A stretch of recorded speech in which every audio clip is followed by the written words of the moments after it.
It's Floss, I'm back. It's time for Floss Reviews. And this one has been a majorly anticipated / nervously, hesitantly read for me for a number of reasons. One, super hyped books are really hard to come into without any expectation. It's just a guarantee. It's just you will come in carrying some kind of baggage attached to it. And I definitely had baggage attached to this one. For a number of reasons, and good baggage. It was pretty baggage. It was that I had met the lovely Sarah J Maas at, I keep on calling her Maas, at Supernova. She was a guest there, and I was at the stand. I was working on another book stand, and she came over and was talking to an author that I was looking after, and she was charming and lovely and friendly, and I thought, you are a good person. You are a good chick. And then I went to Book Expo America. You know I'm going to be dropping that forever. And she was at the BookCon, and she was on a panel, and she was funny, and she told great stories, and it made me really like her. So I was like, oh my God, what if I hate your books? What if I don't like it? And everyone obviously is talking about all of them and this and that. Second baggage reason for me is I don't like fantasy. I'm sorry, for some reason, it just doesn't speak to me. And that's my thing. But I know there's so much great fantasy out there, but if a dragon turns up, I'm out. And spells and fairies and all that stuff like that, it doesn't really, something about it just doesn't get me going. So I kind of have always reluctantly either not read them or just avoided any fantasy, or if I have read them, nothing really great connected with me. Sorry. But so finally, what convinced me was that someone said, and this will show you where my brain goes, that on the panel they were talking about a chemistry-fueled relationship, and they said the sex scene was well earned and very hot and very steamy. Now, smutty me went, ooh, what? Sex scene? I'm in.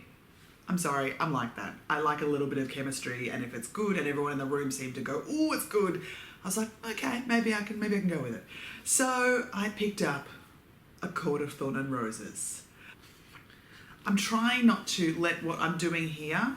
I'm reading the sequel, and this is the beautiful hardback from the US, A Court of Mist and Fury. I am trying not to let the sequel interfere with this review. It is hard because there's things happening that are very much interplaying to what happened in this book, but I'm trying not to let this affect this, because when I do the review for this, we'll talk about it. We'll talk. So for those of you who don't know, A Court of Thorns and Roses is a fantasy epic retelling of Beauty and the Beast.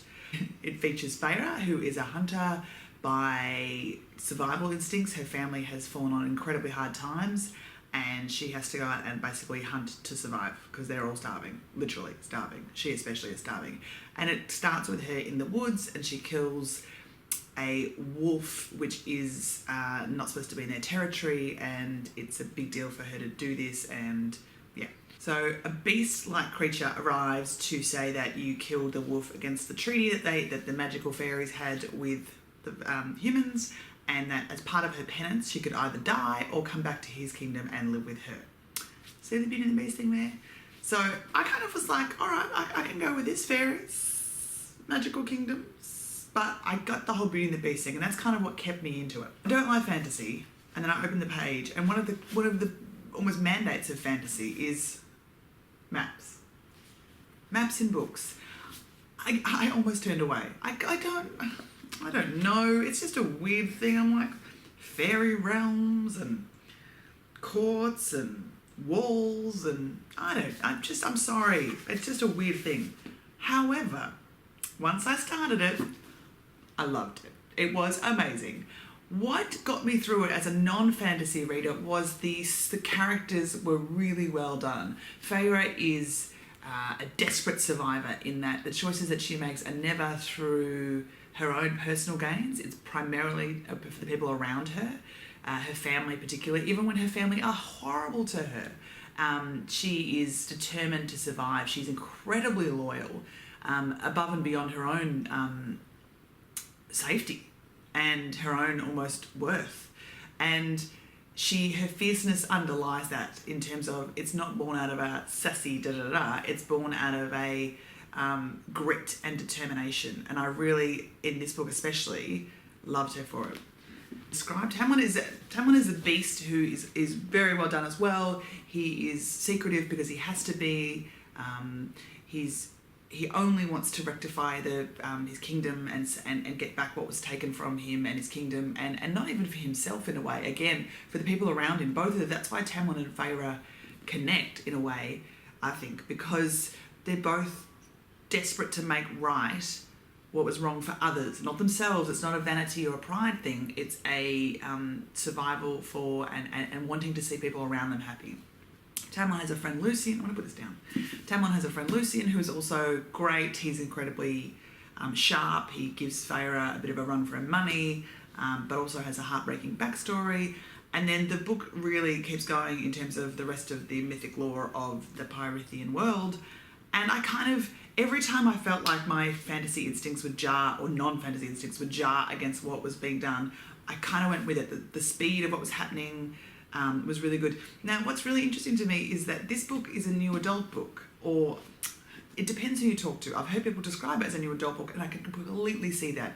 There are a number of trope moments that happen, but under the banner of fantasy and a retelling that maybe people don't realise or don't catch, in terms of, you know, obviously he's the mysterious bad boy who doesn't say much, who has a thing he can't tell her about. Usually in new adult contemporary, it's a bet or a pledge or some kind of whatever.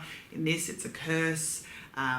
There's a party scene where people get drunk and she's in danger, and he steps up, and there's a fiery sort of chemistry that's underlying that.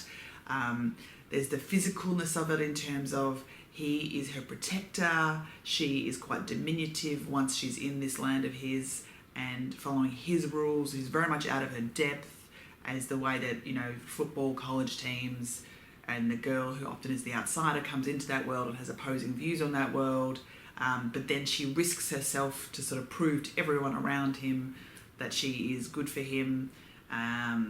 There's another bad boy who has ill intentions that this person has to stand up to. There's a lot of tropes in there that I think if you look really hard, you can kind of break it down. That's what kept me reading and turning those pages so quickly and wanting to know what happened next. Was the plotting was tight.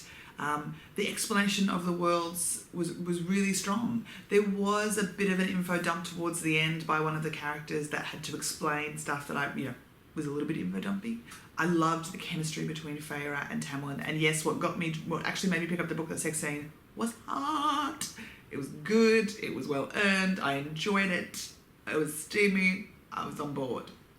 Now, I know people and have spoken to people who have a very big problem with this book because of the messages that it sends in terms of male protectiveness, their role in that, the physicality of that, the physicality that's expressed between Tamlin and Feyre, in terms of his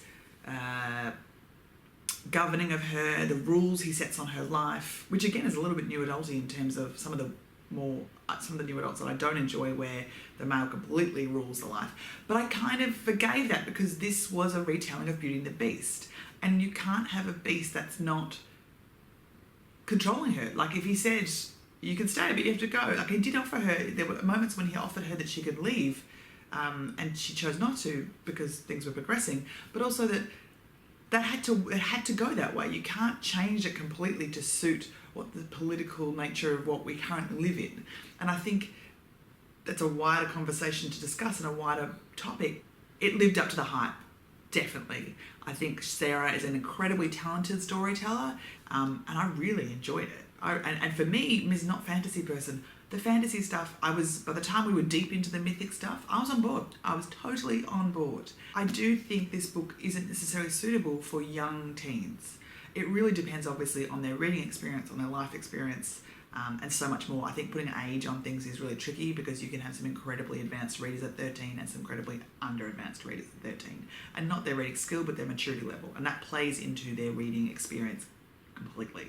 Played into my reading experience when I was a teenager. And I think it's important to remember that, so that while new adult might sound like a gimmicky novelty genre or category, it is actually important for a number of reasons for those who are recommending books for younger readers. It helps give them a line, and can often help that reader have a better experience. You'd hate for someone to read this and be traumatized. So it's definitely one that I would recommend, with caveats of there is violence and it is intense, and there is sex scenes, which are also intense. So it's definitely a mature reader's read. The book was A Court of Thorn and Roses. It is available now at all good bookstores, on E. Thank you for living up to the hype of being a great person as well as being a great author. Enjoy.